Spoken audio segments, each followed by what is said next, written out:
The Legend of Jimmy Spoon by Kristiana Gregory, Chapter 32, Scalping. There was little sleep that night. In the darkness, the wounded Shoshone returned. There were more than 300 of them. Jimmy followed Old Mother, helping where they could. Many did not survive the sunrise. Jimmy nearly fainted when he saw what had happened to Neb, his brother. His nose had been shot off and one eye gouged out, but to Jimmy's amazement, One Eye, as he would now be called, smiled at him, taking Jimmy's hand, said, "The Great Spirit has let me live." Washaki returned, leading dozens of crow horses.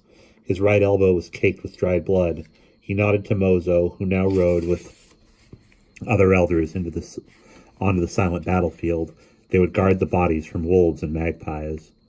By firelight, Jimmy could see the piles of booty. Many crow guns, bows and arrows, saddles and blankets. Drums beat in the darkness. Singers called to the heavens.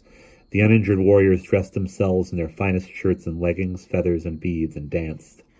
When the eastern sky lit with dawn, the women and children, whose men had not returned, made the dreaded journey over the ridge onto the battlefield. Family friends accompanied them for comfort. When they saw all the dead, a cry rose to the wind. Jimmy's throat hurt as he tried not to cry with them. He was afraid that if he started, he wouldn't be able to stop. The women and children wandered among the bodies, looking for loved ones. Mothers searched for their sons. Voices pleaded for fathers to wake up. A stench filled the air as the sun grew hot. Old Mother knelt over the body of a crow. His loincloth looked like Jimmy's, and moccasins. His loincloth looked like Jimmy's. The moccasins were plain with a silver button by the ankle. Aside from the angry stripes on his cheeks, he looked as though he might have been one of Jimmy's friends. When Old Mother laced her fingers in the boy's hair, Jimmy started to back away. A knife in her other hand glistened in the sunlight as she sliced through the top of the crow's forehead. Jimmy reeled toward the forest. He ran and ran. How could Old Mother do such a thing?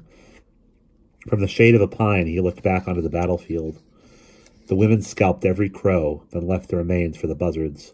Washaki's men carried their dead to a deep arroyo and covered them with rocks and dirt. The chief raised his arms to the sky and wailed. Mozo sat with a drum between his knees. With a long stick, he pounded a slow rhythm, the rhythm of a heartbeat. And that's the end of chapter 32.